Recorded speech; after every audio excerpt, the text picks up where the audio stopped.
tahta sam firrifati, maka di situ termasuk akhlak mulia yang hendaknya dihadirkan segera tahta hati untuk tawadhu.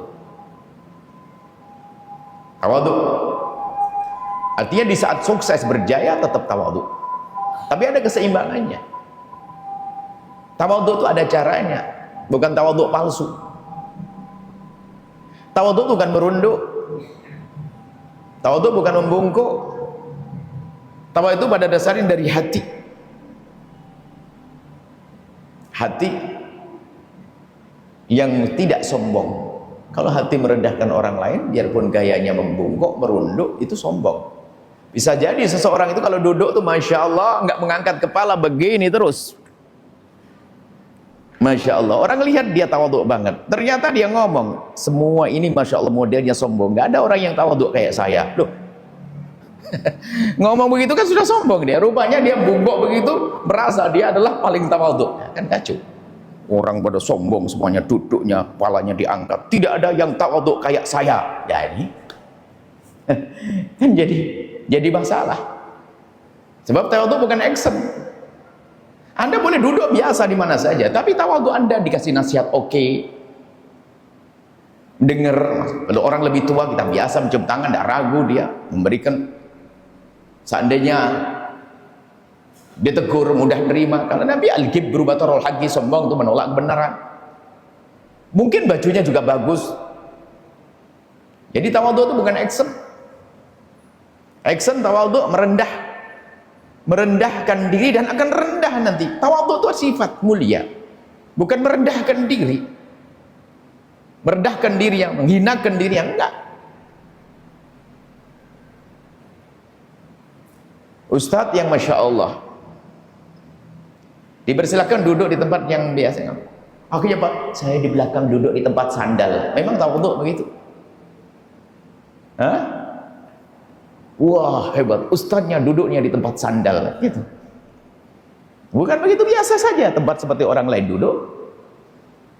Seperti baginda Nabi kalau duduk di tempat ngajari, duduklah engkau di tempat yang sudah disiapkan untukmu, biasa. Sampai di mana engkau menjangkau tempatmu, itulah tempatmu. Jadi tawadhu, kemudian tawadhu di saat kita diberi kejayaan itu penting sekali, menata hati. Memang biasanya di saat diberi oleh Allah harta, mulai disilah kesombongan. Tahta sombong. Berbeda.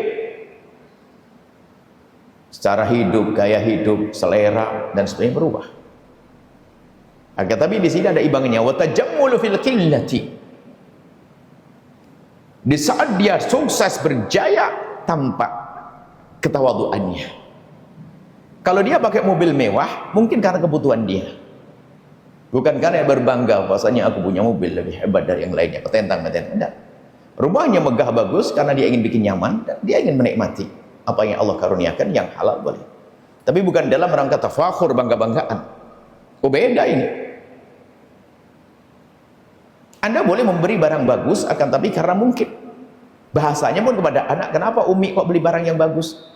Karena kalau Umi nggak selalu punya uang dong. Kalau beli barang bagus itu biasanya awet sayang. Kalau beli yang nggak bagus nanti cepat rusak. Ini cara ngomongnya beda. Kalau yang lain ngomong, oh mahal, ini keren. Nah ini nggak cari sombong anaknya. Beda, beralasannya. Kenapa Umi kok belinya mahal? Karena kalau mahal awet sayang. Belinya sekali tapi awet, bisa bertahun-tahun. Coba lebih murah, besok beli lagi, besok beli lagi. Anak lupa dengan berbangga-bangga. Tapi ini Bu, ini kerang bermerek, ini dipakai oleh artis ini. Sudah berubah. Cara beralasan dari hati. Dan memang orang kalau beli barang mahal biasanya memang karena awet. Coba dulu sepeda yang murahan cepat rusak dipakai, baru beberapa kali sudah bautnya lepas. Ini beri banget. Kita perlu merubah cara beralasan kita depan anak-anak, tidak menghantarkan mereka untuk sombong, bangga-banggaan dengan jam, handphone, dan lain sebagainya. Jadi barang bagus boleh memakai, tapi jangan menjadikan kita sombong dengan barang bagus tersebut. Sehingga kalau mungkin sampai dikatakan tanda dirimu tidak sombong di saat engkau punya mobil mewah, maka engkau tidak akan rubah sifat sikapmu di saat waktu ketika harus pakai mobil angkot, mobil biasa.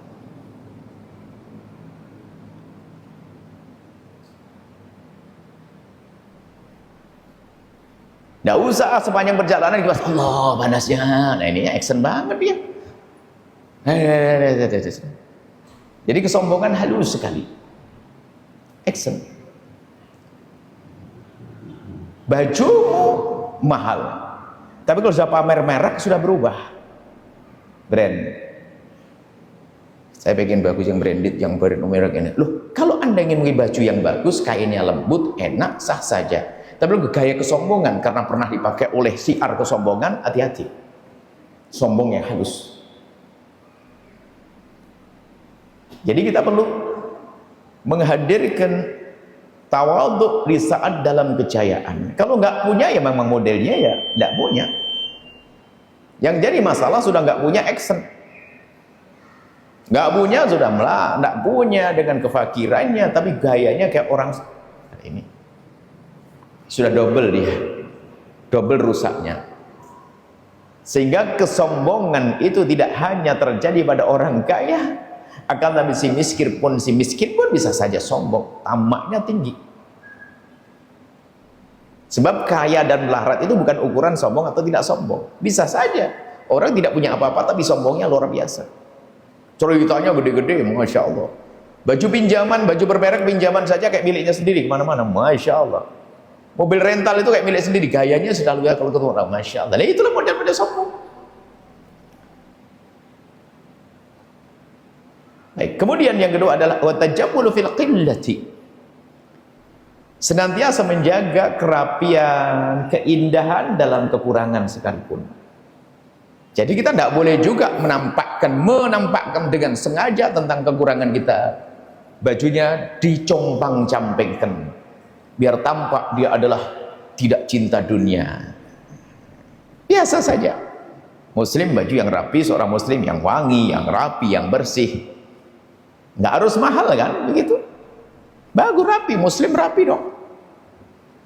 Jangan muslim tidak mewakili muslim kusut, bau, segala macam. Nabi tidak mengajarkan itu. Kalau memang kita tidak punya, lalu baju kita compang-camping, tidak akan mengganggu hati kita, lalu tidak minder, lalu kita hanya di pojok, nggak mau keluarkan baju semuanya. Karena kita punyanya compang-camping. Yang nggak benar adalah punya baju normal, tapi dirobek-robek, lalu keluar, biar tampak sebagai ustadz yang tidak cinta dunia. Contohnya diam-diam menghitung emas intan permata. Di belakang itu, ini kan action saja. Bahkan sebagian orang-orang soleh sengaja dia mengenakan baju yang bagus. Imam Syekh Abdul Qadir Jailani bajunya bagus-bagus, Imam Malik bagus-bagus, Imam Hasan bagus-bagus, dengan sengaja. Dan dari rizkinya sendiri, bukan minta kepada orang. Bahkan di saat ditanya salah satu Imam Hasan atau siapa, ya Imam, bagaimana kau mengenakan baju yang bagus dan mahal itu? Dia menjawab, biar bajumu berkata kepada mereka kalau saya tidak perlu dikasihani, jangan kasih saya sesuatu, saya cukup. Itu baru hebat. Bukan ustadz menampakkan compang-camping biar dikasih. Ustadz ketemu jamaahnya, masya Allah, mobilku tadi AC-nya macet, ya Allah, enak-enak, biar diganti. Nah ini ustadz peminta-minta yang halus. Perlu biar bajuku ngomong, aku tidak perlu kau kasihani, gagah begitu. Biarpun padahal mungkin baju itu saja. Muslim harus tampak seperti itu, tampak yang bersih. Kain keluar di Tegal Bubuk itu setelah dijahit jadi bagus kok. Coba begini inilah, nggak ketahuan kalau itu kain kiloan kan. Tinggal bagaimana rapi atau tidak rapi, cuci, beli minyak wangi yang harum atau Islam. Muslim harus begitu dong. Jadi tajammul fil qillati, dan keadaan kurang pun nggak boleh lalu kita compang-camping dan sebagainya. Kalau memang kita nggak punya sama sekali, okelah Anda pakai baju ala kadarnya. Tidak perlu memaksakan diri harus beli yang mewah mahal. Naudzubillah, itu nyeksa diri nggak boleh. Tidak boleh minder dengan kecompang-campingannya, tapi tidak boleh kita mencompang-campingkan diri. Bahkan sebisa mungkin justru orang-orang istimewa adalah orang fakir yang tersembunyi dengan sikapnya. Itu adalah yang disanjung di dalam Al-Quran, hadis Nabi. Orang-orang fakir tapi tersembunyi. Kenapa? Dia tidak menampakkan kefakirannya. Lah kalau mau sedekah kepada orang begitu, nggak pernah mengeluh, nggak pernah minta-minta, padahal di rumahnya adalah serba kekurangan, tapi dia nggak menampakkan itu semuanya. Baik ya, ini adalah tajammul fil qillati. Dan keadaan kurang pun tolong tetap kebersihan dijaga, kerapian dijaga. Berusaha untuk menggunakan pakaian yang hari ini, mohon maaf, pakai baju yang bagus tidak harus mahal. Kita menemukan masalah di pasar-pasar itu. Kita mencoba, kita beli baju, coba ini harga berapa? Ada harga 15.000 baju, 20.000, sampai kita mikir jahitnya berapa? Tidak tahu cara jualnya bagaimana. Dipakai enak, dipotret, dress gitu, tidak ketahuan kalau harga 20.000. Sama yang 200.000 kurang lebih gitu. Sampai 2 juta mungkin ya, kalau dideketin mungkin baru ketahuan. Artinya kalau sudah gaya hidup ini juga bahaya. Ingat, biarpun dalam segala kekurangan, biarpun dalam kekurangan, tidak boleh dong kita menampakkan kekurangan kita, compang-camping kita. Kita harus tampil bahwasanya Muslim itu adalah bersih, Muslim itu adalah indah, dan sebagainya. Rumahmu mungkin kecil, tapi jangan pakai ada tambahannya, sudah kecil, jorok, kotor. Enggak. Kecil tapi bersih, kecil tapi rapi, kecil tapi terawat, gitu dong. Boleh. Bajuku itu saja, tapi tidak pernah aku pakai kecuali harum. Minyak wangi gak harus pakai 500.000, ternyata ada 5.000 dijual di depan tuh. Indah kok. Pakai sabun yang wangi juga bisa. Ayo kita biasakan hidup yang seperti ini, yang benar, yang diajarkan Nabi SAW. Jangan masuk ke masjid orang pada pusing. Sehingga dalam mazhab Imam Malik misalnya, kalau ada orang, mohon maaf, bajunya berbau, nggak usah, nggak boleh masuk masjid, ganggu yang lainnya. Jadi Islam itu mengajarkan keindahan juga. Biarpun dalam dunia tasawuf, yang disebut dengan tasawuf itu bukan, tasawuf itu adalah nyiksa orang dengan aroma kita yang tidak nyaman, tidak sedap. Tasawuf bukan kita menyiksa orang dengan pakaian kita yang kotor, tidak. Tasawuf adalah Imam Syekh Abdul Qadir Jailani, seorang sufi besar, imam Torekoh, tapi bagaimana beliau bersih, menjaga kebersihan. Maka tajammul, berusahalah Anda tampil rapi sebagai seorang muslim muslimah, biarpun dalam keadaan kekurangan. Kemudian wal iktisadu fit tharwati. Iktisad itu adalah ekonomis, tidak berfoya-foya. Biarpun dalam keadaan harta yang melimpah. Artinya ini yang penting, membatasi gaya hidup. Gaya hidup orang lain ditiru, Masya Allah. Gaji 10 juta, gaji 1 juta, beli tas 25.000. Suaminya tatanya gajinya naik sampai 10 juta, tatanya tasnya sudah 250.000, 10 kali naik juga. Gaya hidup. Gaya hidup ini enggak menjadikan orang tidak menemukan ketenangan dalam urusan dunianya pada akhirnya. Kenapa? Dia akan tersiksa dengan gaya hidupnya.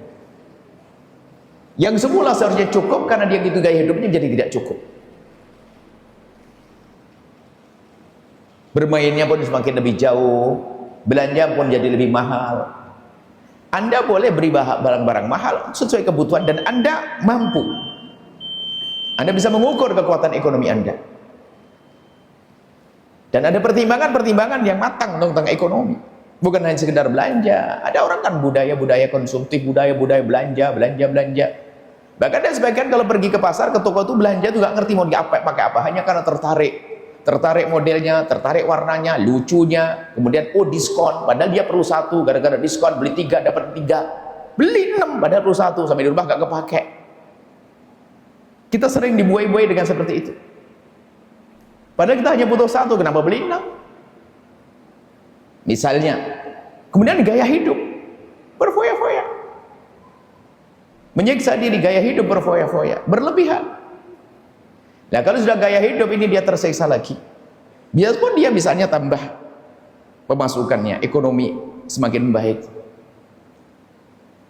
Biasanya kami ingatkan, hari ini pun, saat ini pun juga ada yang mendengar dari saudara-saudari kita yang bekerja di luar negeri misalnya. Ini selalu kami ingatkan, bahkan nasihat yang tidak pernah kami lupakan adalah tolong jaga gaya hidupmu. Dulu waktu di kampung itu biasa dengan hidup sederhana, makan sayur daun ketela dengan sambal koreknya, pakai tempe goreng sedikit di atasnya, Masya Allah. Dan lahap sekali, enak sekali. Padahal itu hanya mungkin cukup satu orang bisa 2.000 rupiah sudah cukup kalau dikumpulkan dengan keluarga. Bekerja di tempat di luar negeri dengan gaji sebenarnya banyak, gaya hidupnya ikut bosnya, sampai pulang ke rumah action, gaya hidupnya harus, karena saya adalah sudah pernah kerja di luar negeri, saya gaya hidup, mulai dari berkendaraan, mulai dari belanja, nggak mau ke pasar tradisional, harus beli kangkung yang biasa dibeli 200, 200, beli yang harga 1.000, padahal sama-sama satu ikat, action. Tatanya apa? 2 bulan balik lagi harus pergi ke luar negeri, nyungsep lagi. Ayo, ini nasihat buat mereka yang bekerja di luar negeri contohnya. Di luar negeri itu Anda mengumpulkan bekal untuk bisa dibawa pulang ke Indonesia, nanti dikembangkan lagi, bisa kumpul dengan keluarga. Tapi enggak dia. Gaya hidupnya adalah naik mewah. Sehingga dalam waktu singkat juga habis lagi, balik lagi, habis lagi, balik lagi. Tapi kalau Anda membatasi gaya hidupmu yang diajarkan Nabi, sederhana, tidak berfoya-foya, itu menjadikan rizkimu berkah. Kemudian mudah berbagi. Orang yang biarpun kaya raya, tapi kalau gaya hidupnya aneh, susah berbagi. Gaya hidupnya ngikuti, apalagi nanti berkumpul dengan, mohon maaf, perkumpulan orang-orang kaya yang suka pergi beli koleksi ini, kumpulan dunia selebritis yang senang dengan koleksi ini, dia kumpul ke bawah, dia action, tersiksa di rumahnya. Sampai urusannya sekolahkan anak itu, langsung pengen sekolahkan anaknya di sekolah itu loh, yang bayar yang mahal, padahal suaminya juga kelabaan. Sudah begitu kumpul sama ibu-ibu yang lain yang punya duit, saya kemarin baru beli tas dari Singapura, kemudian kemarin baru beli tas dari Australia dan sebagainya, dia action ikut-ikutan juga, biarpun palsu misalnya. Wah, action jalan kesana kemari, nyungsep istrinya, suaminya. Gaya hidup. Dipikir kalau anaknya masuk sekolah mahal langsung kaya dianya. Kalau nggak mampu jangan dipaksain ke sekolah mahal. Ini pernah suatu ketika ada seorang ibu, semoga Allah memudahkan urusan rezekinya, mengadu waktu itu adalah kisahnya sudah lama, berapa tahun yang lalu. Kami punya anak sekolah di An-Nur gitu, di satu, alhamdulillah ini sekolah yang penuh berkah. Ada satu orang mengadu anaknya sekolah di salah satu sekolah di Cirebon begitu. Sehingga sampai berapa bulan dia tidak bisa bayar. Kita tanya, berapa biayanya per bulan? Dia menyebut angka 1.300.000, 400. Kaget. Sebulan. Saya tanya, anak Buya itu kalau sekolah berapa? 75. Wah, jauh banget. Jadi 75.000 rupiah bisa sekolah. Dan sekolahnya Masya Allah, ya ngajarkan akhlak baik. Kalau nggak mampu, kenapa harus masukkan yang harga 1.500.000? Action gaya hidup, memaksakan diri, tersiksa. Bisa jadi yang diberikan barang harta haram. Makanya nanti kembali nggak perlu gengsi kalau kita harus sekolah di sekolah yang nggak mampu. Karena sekolah mahal memang dibuat kadang-kadang memang untuk melayani sebagian orang yang perlu fasilitas dan sebagainya. Kalau kita nggak mampu, jangan maksakan ke sana. Karena sudah kita didik anak kita dengan gaya hidup, anaknya pun akhirnya nggak mau harus sekolah itu, tersiksa orang tuanya, jungkir balik. Akhirnya kalau dia seorang pejabat, nanti korupsi. Kalau pengurus masjid ngambil kotak amal masjid. Ustadz pun akhirnya juga bohong. Ya, macam-macam. Karena gaya hidup tadi. Kemudian ya, kalau orang biasa dengan gaya hidup yang sok-sokan mewah-mewahan begitu tuh, dia susah berbagi. Misalnya dia ingin membantu pesantren masjid, saya niat membantu 500.000, 500 juta. Belum membantu, tatanya apa, ngelihat mobilnya sudah, mobil harus ganti, batal nggak jadi. Makanya kalau orang biaya hidupnya besar, susah berbagi. Besar yang dibuat karena dia gitu gaya hidup. Tapi kalau ada orang biasa dengan kesederhanaan, Masya Allah, surganya begitu mudah bagi dia, mudah dibeli, mudah. Akhirnya membantu sana, membantu sini, membantu sana. Bahkan mungkin secara kekayaan tidak seberapa, tapi dia berderma lebih banyak ngerti, akhiratnya tampak terus bagi dia. Nah ini yang diajarkan wal iktisad. Biarpun Allah berikan pada dirimu harta yang melimpah, tidak perlu Anda berfoya-foya. Foya-foya, beral-beral, sesuatu tidak berguna. Foya-foya yang diizinkan hanya untuk kebaikan saja. Berderma ke masjid, pesantren, bantu fakir miskin, itu boleh beral-beralan. Tapi hanya untuk kesenangan yang sifatnya menumbuhkan kesombongan, hendaknya dihindari. Ini ada action-action semacam itu. Karena ada suatu ketika ada orang berikan kabar masalah sebuah merek ya, dia ada bercerita, Buya, kalau saya menjual baju ini, baju begini ini, saya bisa jual harga 7 juta. Tapi kalau menjual adik saya, harganya hanya 1 juta. Yang 2 juta harganya 300. Padahal banggaannya sama. Kenapa? Karena saya sudah punya nama. Padahal barangnya sama. Coba lihat. Dan memang begitu. Kita sering ditipu dengan istilah brand. Kopi yang harganya 50.000 itu bahannya dengan kopi 5.000 itu sama. Hanya petentang-petentengnya saja mungkin sedikit beda. Yang harganya 50.000 itu coba di sup itu bahannya sama dengan kopi yang 5.000 itu, 5.000 yang asli Anda bisa buat tumbuk sendiri. Kenapa jadi 5.000? Anda ini sudah terbius, terbeli oleh sebuah promo. Ada kan TV apa, kopi apa yang merek begini harganya sampai 50.000, saya sampai aduh nggak jadi deh, berapa harganya, berapa, 50. Ya Allah, itu buat 20 orang ini, buat 1 orang nggak habis lagi. Coba Anda berpikirlah, kalau Anda biasa dengan begitu, exit. Bukan tidak boleh Anda menikmati, tapi menikmati yang benar-benar. Urusan kopi, mohon maaf saya tidak bukan melarang Anda beli hal-hal yang bagus, tidak, akan tapi sesuai dengan kebutuhan Anda, bukan karena mengikuti hawa nafsu Anda berfoya-foya. Kan ada sesuatu yang ternyata di situ menjadi mahal, padahal di tempat lain harganya sama, hanya dirubah masuk situ, hanya diolah tambahan sedikit jadi harganya. Dan semua orang mengerti hal-hal begini bisa terjadi. Harga murah bagaimana menjadikan mahal? Gara-gara merek, yang mahal mereknya, kan begitu. Nah, Anda ini harus cerdas dong. Apa sih yang Anda butuhkan? Anda butuh merek atau Anda butuh sesuatu? Kalau butuh merek maka ya itu, ya ini terseru. Saya butuh sesuatu, bukan merek. Saya perlukan kopi untuk menjadikan seger saya, bukan merek kopi. Ini sedikit tidak perlu pikir cerdas supaya tidak masuk dalam foya-foya yang salah. Foya-foya yang benar kan dalam kebaikan. Ayo coba. Ini adalah perlu renungan kita yang dalam hal ini. Makanya wal iktisad, biasakan dengan sedang-sedang, nggak harus bergaya compang-camping, nggak harus mewah-mewahan action-actionnya. Fitrah tidak menggadang kaya raya. Baik, ini pendidikan yang dahsyat dari Imam Haddad. Ada yang telah belajar semuanya. Sampai suatu ketika ada satu orang yang memang Allah beri fisik yang baik. Fisik yang baik dan akhirnya apa? Dia pakai cincin yang diambil di pasar. Harganya cuma ratusan. Wah, ini cincin pakai. Lalu guyon, pakai jam-jam biasa yang harga puluhan atau berapa. Lihat, orang itu tertipu dari kejauhan. Ini yang saya pakai cincin dipikir berlian kali ya. Baju orang kan terpesona dengan kebiar. Yang pakai begitu langsung kayak sampai guyonannya. Sebaliknya kadang ada orang karena menilainya orang itu biasanya dengan nilai materi.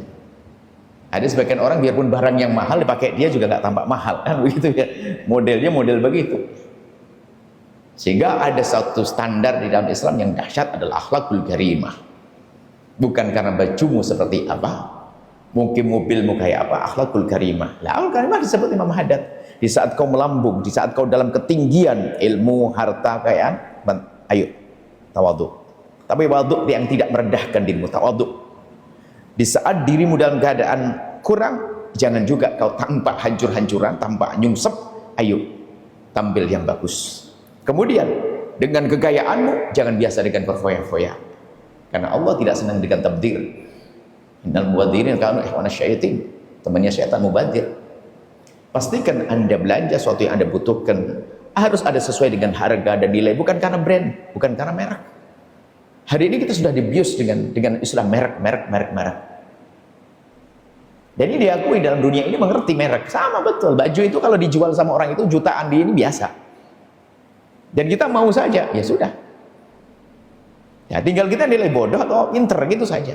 Ayo kita hari ini kita dengan memahadat. Setelah itu kalau kita paham tujuan yang sesungguhnya hidup di dunia ini adalah untuk akhirat. Anda boleh menikmati kekayaan, Anda boleh membangun rumah megah, Anda boleh punya mobil mewah dan sebagainya, tanpa kesombongan dan tanpa berfoya-foya, tanpa berlebih-lebihan, indah semuanya.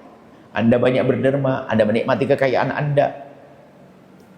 Sehingga kalau kita amati betul, mereka yang diberi oleh Allah, diuji Allah dengan kekayaan, tapi ternyata gaya hidupnya itu Masya Allah biasa-biasa saja, bukan berbangga-bangga dengan dunia. Lihat, sangat mudah berbuat baik. Tidak ada masjid yang disebut tidak punya andil di situ. Karena apa? Dia tersisa dengan gaya hidup. Saya biasa saja. Sehingga sangat mudah berbuat baik.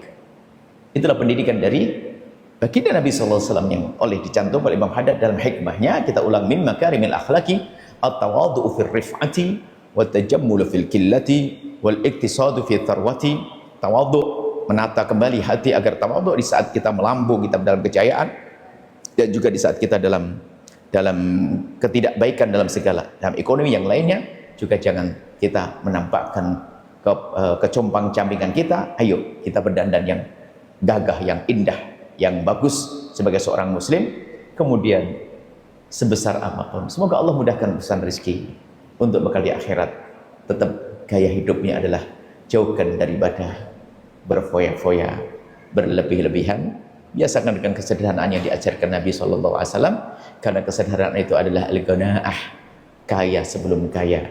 Orang yang tidak kaya pun dengan ghanaah akan merasa kaya, maka orang kaya dengan ghanaahnya adalah kaya di atas kaya. Itulah keindahan. Sebaliknya, kerakusan yang ada dalam diri seseorang adalah kefakiran yang tersembunyi di balik harta yang melimpah. Semoga Allah memberikan kepada kita bimbingan untuk bisa menjadi orang yang berakhlak mulia dengan ketawaduan kita, kemudian juga dengan haibah Islam yang kita jaga tanpa merendahkan diri. Dan semoga kita bisa menggunakan harta kita sebaik-baiknya, sehingga kita tidak dituntut nanti, tidak ditanya oleh Allah atas rezeki yang Allah berikan, bukan kita gunakan untuk sesuatu yang Allah berkahi. Semoga di dunia dimudahkan, kaya di dunia dan kaya di akhirat, sukses di dunia dan sukses di akhirat. Wallahu a'lam bishawab. Masyaallah, syukur jazakallahu khairan kepada beliau tercinta beliau. Atas apa yang Allah beliau sampaikan, dan semoga yang beliau sampaikan dapat menjadi ilmu yang bermanfaat dan dapat kita amalkan dalam kehidupan kita sehari-hari. Amin ya rabbal alamin. Baiklah, ini pemirsa Belajar TV dan pendengar siaran Network dimanapun Anda berada. Selanjutnya kita masuki segmen tanya jawab. Seperti biasa kami memberikan kesempatan daripada hadirin jamaah yang ingin bertanya langsung kepada guru kita tercinta Buya Yahya dengan satu pertanyaan. Namun sebelum itu izinkan kami membacakan pertanyaan yang datangkan melalui media sosial terlebih dahulu. Assalamualaikum warahmatullahi wabarakatuh. Buya Afwan izin bertanya Buya. Sebagai konten kreator dakwah, kami dituntut membuat konten yang menarik dan relevan, sehingga perlu melakukan riset dengan melihat berbagai konten lain di media sosial. Namun kenyataannya, ini pertanyaan sudah dibacakan kemarin, baca lagi. Kayaknya sudah seleksi. Konten dakwah sebagian berupa hiburan, dan ada juga yang membuka awal, dan ada pula yang kurang sesuai dengan adab ajaran Islam. Lalu bagaimana hukum dan dasar? Sebentar, Buya merasa ini pernah ditanyakan. Ini sebetulnya Buya merasa pernah ditanyakan supaya tidak ada pengulangan pertanyaan dari sosial media. Kalau dicermati ya, kalau salah sudah pernah ditanyakan masalah ini. Jadi mohon jangan sampai ada dibaca dua, dan kita masih banyak yang belum bisa dibaca, jangan sampai nanti mengulang. Setahu kami adalah kita sudah merasa menjawab ini. Jadi tolong jangan perhatian ya.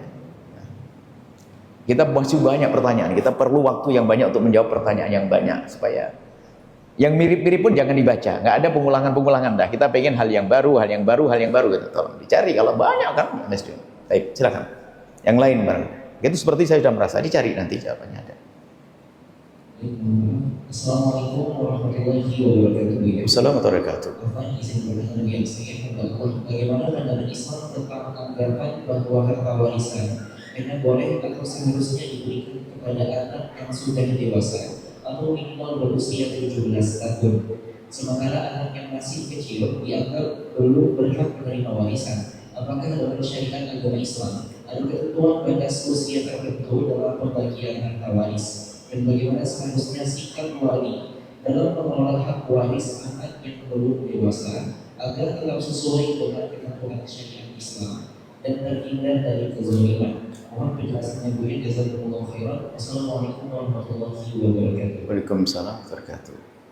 Kami merasa mungkin dari yang bertanya ini, mohon maaf, mungkin dia tidak mencermati secara benar apa yang terjadi.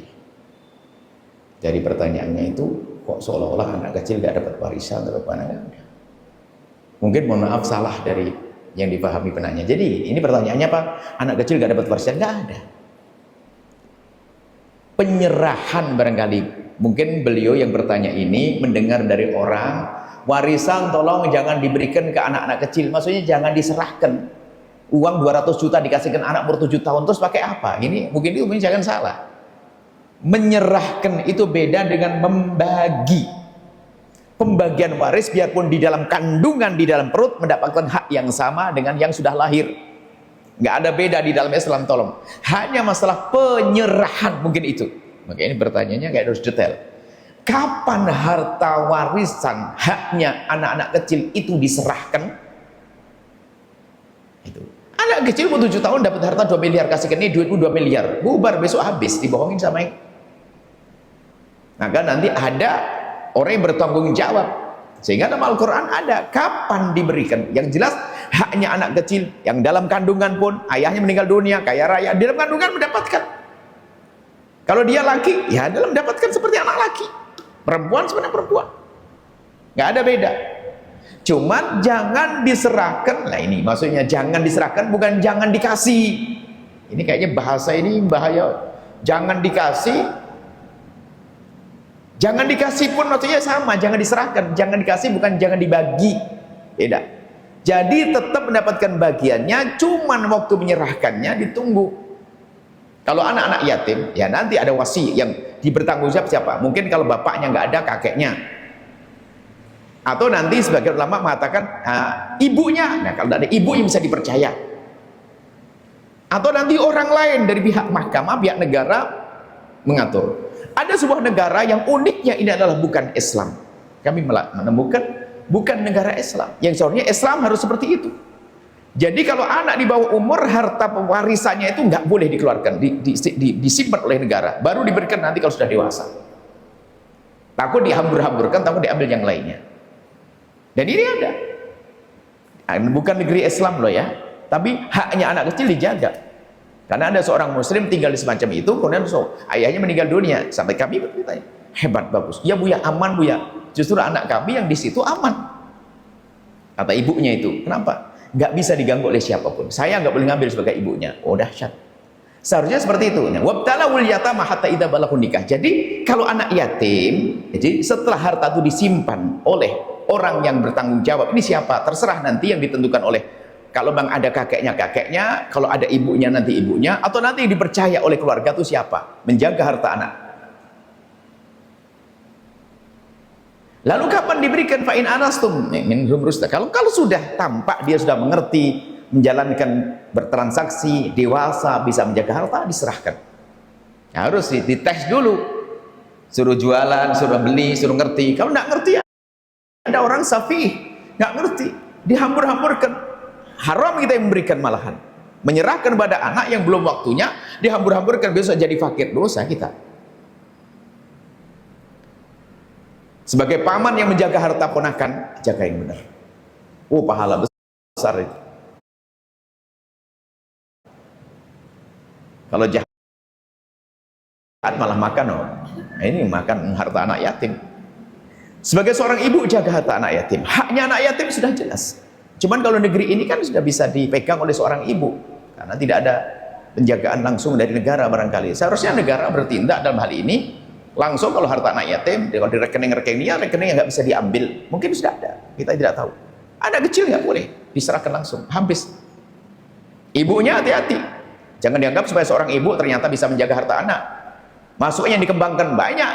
Kita mendengar berita Allah alam kenyataannya seperti apa. Seorang ibu punya anak yatim, bapaknya kaya raya, ternyata ibunya itu semakin hari kan tetap punya kebutuhan dan sebagainya. Habis belinya anak.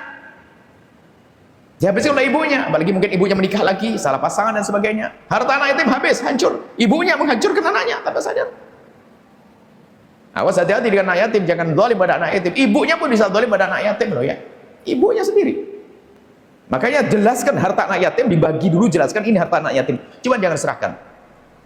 Kalau dititipkan di lembaga keuangan yang syar'i tadi harus dijaga. Tidak boleh dia mengambil sampai kapanpun, kecuali anak sudah dewasa diambil sendiri dia dengan aturan-aturan tertentu. Kalau dalam Islam adalah kapan diserahkan, diuji dulu. Sampai dia dewasa, diuji dan dia bisa menjalankan harta, menjaga harta, baru diserahkan. Ini caranya.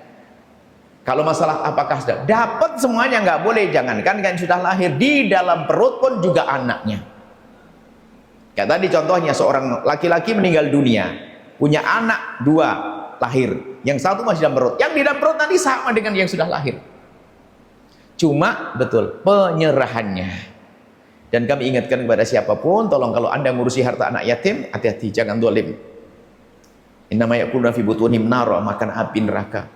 Jangan zalim pada anak yatim, Allah bisa menyatimkan anda di esok hari. Hati-hati. Dosa besar anak yatim, anak yatim. Ibu-ibu yang punya anak yatim, tolong dijaga harta anak yatim. Anda boleh menikah lagi sebagai janda yang solehah, itu hak anda untuk menikah, tapi tolong harta anak-anak. Menikah hak, tapi hati-hati, gara-gara pernikahan hancur, habis anak yatim. Dan dalam menjalankan bisnis dengan harta anak yatim ada aturannya, nggak boleh asal wah investasi banyak sekarang. Mohon maaf, ibu-ibu yang baik ditinggal suaminya, tidak pernah kerja tapi hartanya banyak, ditawari orang investasi hancur habis.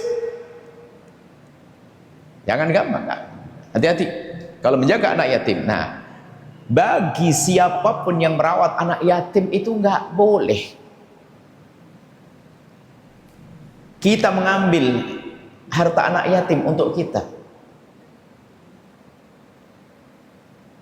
Nggak boleh. Jadi yang ngurusi anak yatim, ini tidak bicara tentang harta anak yatim saja, ngurusi anak yatim. Kalau saya ustadz ngurusi anak yatim, nggak boleh seenaknya anak yatimnya. Ini kadang-kadang panti asuhan juga, ini adalah panti asuhan yang perlu dicermati. Panti asuhan ternyata untuk cari duit bagi ustadznya. Anak yatimnya tetap pakai makan kerupuk, ustadznya setiap hari makan sate sama paha ayam. Nah ini ya, seorang ustadz nggak boleh. Kalau anda ngurusi anak yatim, anda harus kaya dulu. Anda nggak punya uang ngurusi anak yatim, awas, hati-hati makan harta anak yatim. Maka dikatakan makan honian faliyastafif, awas kalau kamu kaya, awas jangan ngambil harta anak yatim. Artinya kalau fakir nggak boleh ngurusi. Kalau fakiran, kalau kan faliyakul bima'ruf katanya. Kalau kamu orang fakir kok ngurusi anak yatim, maka makanlah dengan cara yang baik, yang ma'ruf, yang benar. Ada 2 makna di sini. Sebagian ulama menjelaskan. Yang pertama adalah apa? Yang kamu boleh makan, tapi tolong catat.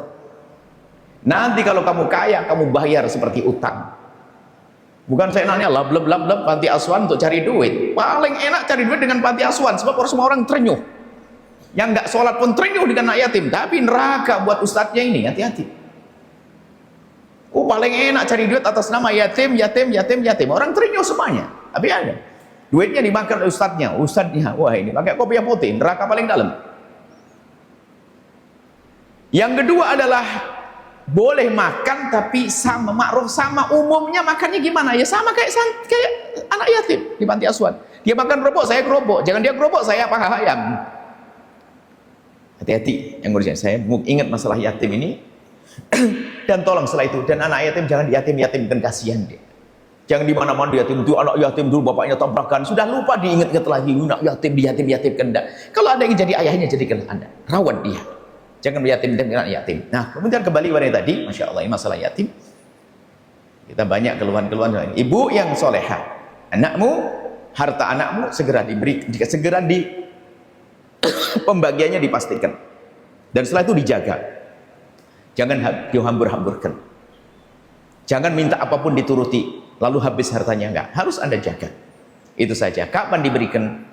Kalau sudah fa'in anastu minhum rusyda. Kalau sudah tampak dia itu dewasa, bisa menjaga harta, serahkan kepadanya. Jadi bukan tidak diberi, barangkali itu salah dengar yang bertanya. Ada orang, anak kecil jangan diberikan harta warisannya, maksudnya jangan diserahkan, bukan jangan diberi. Jadi anak kecil tetap mendapatkannya, itu saja. Insya Allah, semoga Allah menjaga kita sehingga terjauhkan dari berbuat dolim pada orang lain, khususnya kepada orang-orang anak-anak yatim seperti itu. Allah a'lam bis-shawab. Masya Allah, syukur jazilan Buya atas jawaban baik. Selanjutnya mohon izin Buya bertutup dengan pengumuman dan doa keberkahan kami bersama. Insya Allah Ramadan bertabur pahala. Insya Allah bentar lagi masuk Ramadan, dan pastikan Anda senang dan mintalah kepada Allah agar disampaikan kepada bulan mulia dan tidak cukup sampai, dan semoga Allah menjadikan kita hamba yang beruntung di bulan Ramadan, dimudahkan untuk melakukan kebaikan, menghentikan kemaksiatan. Maka hari ini boleh Anda tata niat hati untuk bisa menghidupkan Ramadan dengan kebaikan. Di antaranya ya sholat raweh jelas, puasa iya, baca Quran iya, akan tapi ada tambahan ilmu, ada kegiatan rutin yang kita hadirkan sepanjang Ramadan, halaqah fajar. Kemudian kita saat ini membahas tentang rumah tangga. Kami rindu rumah tangga kita ini benar, bahagia, untuk berkoreksi diri agar semakin baik rumah tangga. Halaqah fajar jam 5.30 hingga selesai. Tidak lama, setengah jaman, sedikit, tahanlah ngantuk, habis sahur, habis sholat subuh, untuk memperindah rumah tangga. Kemudian setelah itu agak siang, zawiyah duha pukul 10, dan kita baca kitab rutin yang selama ini kita baca, satu buku Ramadaniyat. Ada buku yang kita tulis sudah lama dan diulang, insyaallah Ramadaniyat, yang kebetulan itu yang berbahasa Arab. Kemudian tafsir Al-Quran setiap Sabtu pagi tetap, Ahad pagi tetap, cuman mundur 1 jam. Yang biasa 6.30 menjadi 7.30. Kemudian sore ada madrasah Ramadan. Ini kita akan baca satu kitab untuk koreksi. Sebetulnya itu kitab untuk kami baca, untuk diri kami sendiri terlebih dahulu sebelum yang lainnya. Karena itu kitab cambuk. Namanya Al-Kashfu wa Tabyin. Itu pernah kami baca mungkin 5 atau 7 tahun yang lalu. Al-Kashfu wa Tabyin itu adalah membongkar, mengungkap dan menjelaskan tentang orang-orang yang tertipu, supaya kita tidak menjadi tertipu.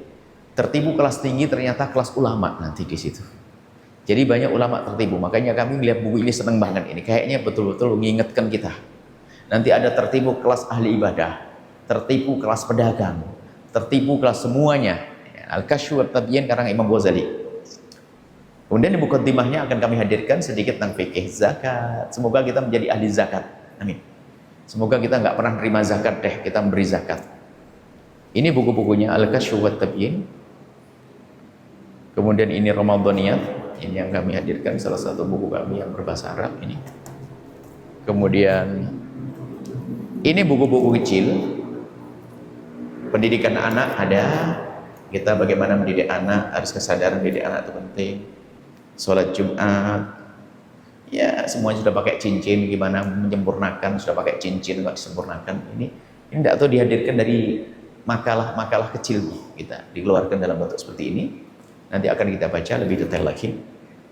Fikih praktis sholat berjamaah, sholat Jumat, ada fatwa-fatwa tentang Jumat bersamaan dengan hari Jumat.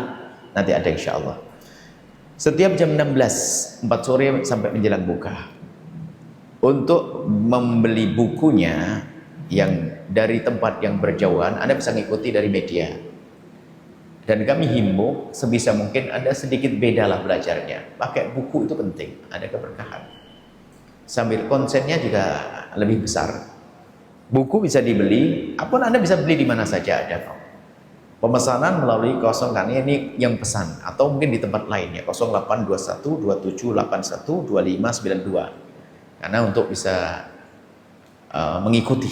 Kalau tidak nanti kita pengen bahwasanya yang belajar serius dan konsentrasi. Infak Center Al-Bahjah selanjutnya, informasi yang Infak Center ini kita umumkan ya, semoga mengumumkan barang dagangan di masjid tidak boleh. Istighfar, astagfirullahaladzim, astagfirullahaladzim. Ini kenapa ditulis ini? Pemesanan buku ini ya jualan. Nah, jadi pemasaran terlanjur kebaca, kita ke bawah bacaannya. Pemesanan bukunya jualan. Harus punya buku, karena masjid tidak boleh kita bincangkan untuk apa?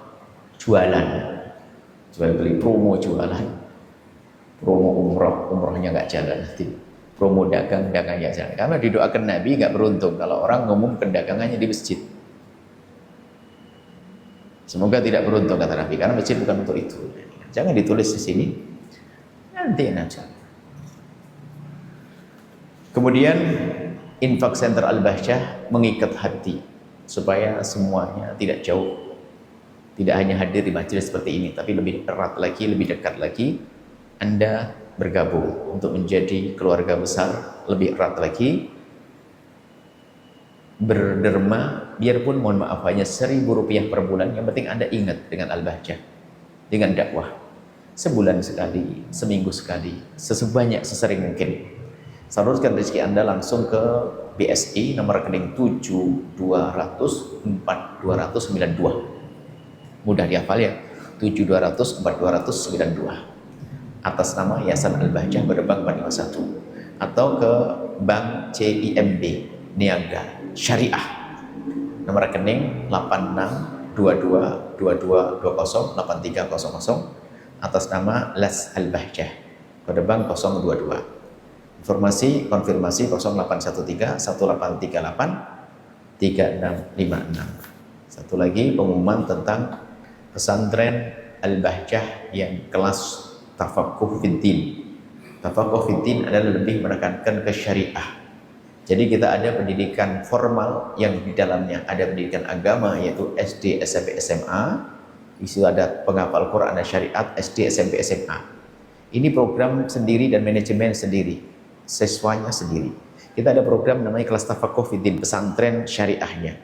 Jadi lebih banyak belajar syariat, dari menghafal Quran sampai belajar ilmu-ilmu agama, untuk kita cetak menjadi juru-juru dakwah dan guru-guru, ustaz-ustaz.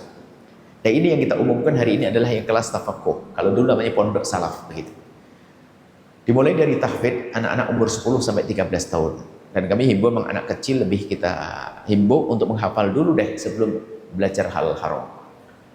Biarpun nanti diajarkan fikih juga di dalamnya. Kemudian tafaqquh yang sudah mulai belajar ilmu nahwu, sorof, fikih di usia 14-12 tahun. 14 sampai 22 tahun. Pendaftarannya 10 Jumadil Akhirah sampai 12 Awal atau 1 Desember sampai 31 Maret. Pendaftaran online tahfidznya 0821 1577 99231. Kelas tafaqquhnya 0853 3332 2707. Mari kita tutup dengan doa. Bismillahirrahmanirrahim. Alhamdulillahirabbil alamin. Allahumma shalli ala habibina sayyidina Muhammad. Allahumma ya Allah ya Rahmanir Rahim. Pandang kami dengan kasih sayang dan cinta dari ya Allah. Berikan kepada kami segala kebaikan di dunia dan akhirat. Ya Allah, cukupkan kami dengan yang halal darimu, hingga kami tidak mengambil yang haram. Kayakan kami dengan karunia-Mu ya Allah. Ya Allah, saat Kau beri kepada kami, ya Allah, saat Kau kurniakan kepada kami harta, jangan sampai harta itu menjadikan kami terlena dan terlupa kepadamu ya Allah.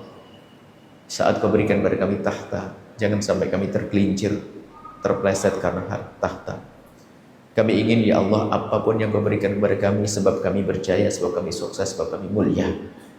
Jauhkan kami dari kesombongan dengan harta yang Kau berikan. Jauhkan kami dari kesombongan karena ilmu yang Kau berikan. Jauhkan kami dari kesombongan karena tahta yang Kau berikan. Dan kami mohon ya Allah, muliakan kami dengan Islam ya Allah. Jadikan kami berbangga dengan Islam ya Allah. Dan kami mohon jadikan kami juru damai ya Allah di negeri ini. Jauhkan kami dari fitnah dan fitnah. Jauhkan kami dari perselisihan dan percekcokan. Dan kami mohon wahai Zat yang Maha Kasih, kami mohon ya Allah, ampuni orang tua kami dan guru-guru kami, berikan kasih sayang-Mu kepada mereka ya Allah. Dan kami mohon ya Allah, yang sempit rezeki lapangkan dengan rezeki yang halal penuh berkah, yang sakit sembuhkan, yang punya hutang mudahkan kami dalam bayar hutang-hutang kami. Dan kami mohon ya Allah, ya Rahman, ya Rahim, kami mohon ya Allah, jaga negeri ini, jauhkan dari pertumpahan darah, jauhkan ya Allah negeri ini dari pertikaian, Kami rindu damai di negeri ini sebagai bukti timah kedamaian keindahan kelak di surga. Kami mohon ya Allah, jauhkan kami dari dendam, benci, dengki, dendam dan benci kepada sesama kami. Ganti dengan cinta ya Allah. Maka kami mohon ya Allah, jika ada orang menyakiti kami, zalim pada kami, aniaya kepada kami, memfitnah kami, menggunjing kami mohon ampuni mereka. Jangan hukum mereka ya Allah. Mereka umat kekasihmu Nabi Muhammad. Ya Allah, jika ada yang tersinggung perasaan mereka karena lisan kami mohon ampuni kami dan ganti kepada mereka dengan kebahagiaan ya Allah. Ganti untuk mereka dengan kebahagiaan. Dan kami mohon ya Allah, ampuni orang tua kami dan guru-guru kami, berikan kasih sayang kepada mereka. Anak-anak kami, cucu-cucu kami, saudara kami, ponakan, keluarga, anak ya Allah, membantu semua yang bekerja dengan kami, yang bersama kami ya Allah, berikan kepada mereka segala kebaikan di dunia dan di akhirat. Ya Allah, yang jualan sana ya Allah, depan masjid, kiri kanan masjid, di jalan-jalan itu ya Allah, mereka umat kekasihmu Nabi Muhammad. Kami rindu mereka adalah menjadi orang sukses di dunia dan sukses di akhirat ya Allah. Jauhkan kami dan mereka dari meninggalkan salat. Jauhkan kami ya Allah dari minuman keras. Jauhkan kami dari judi ya Allah. Jauhkan kami dari riba ya Allah. Kami ingin ya Allah mereka yang mendengar suara ini menjadi ahli surgamu ya Allah. Jaga mereka ya Allah. Dan kami mohon panjangkan umur kami dalam ketaatan serta sehat walafiat. Berikan kepada kami semua husnul khatimah. Mati dalam keadaan iman. Dan kami mohon ya Allah, jadikanlah ucapan kami di akhir hayat kami kelak. Saat Engkau hendak mencabut nyawa kami ingin saat itu ya Allah, hati dan lidah kami mampu mengucapkan kalimat agung dan mulia. La ilaha illallah sayyidina Muhammad Rasulullah. La ilaha illallah sayyidina Muhammad Rasulullah. La ilaha illallah sayyidina Muhammad Rasulullah sallallahu alaihi wasallam. Rabbana atina fid dunya hasanah wa fil akhirati hasanah wa qina adzabannar. Sallallahu alaihi sayyidina Muhammadin wa ala alihi wasallam. Alhamdulillahirabbil alamin. Al-Fatihah.